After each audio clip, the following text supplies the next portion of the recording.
ดินแดนนี้คือวังชินเมืองงามวัดวาอารามหุ่งเมืองห่มเย็นตรอกสลอฟังทางงัวเลียหัตถกรรมทักเรือเครื่องใจเท่าวัน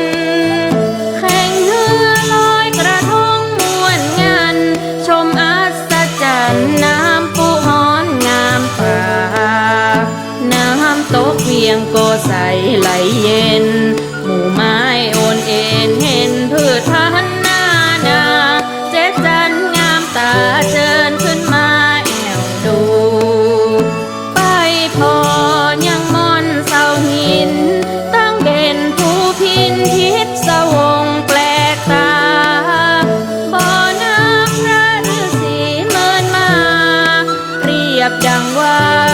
คือเมืองลับแลย่อมือเหนือเก้าเกศา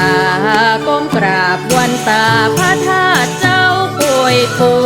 เจิญตั้นมาดูพระธาตุเจ้าปันปีเด่นสง่า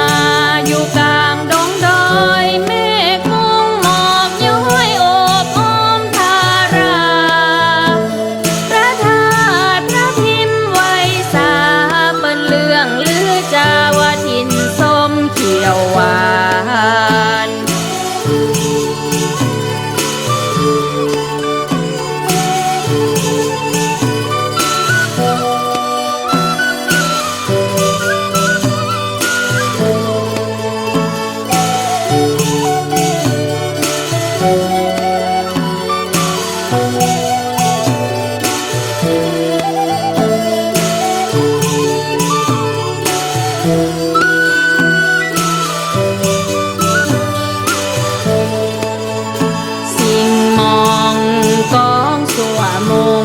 กองพบตบทรง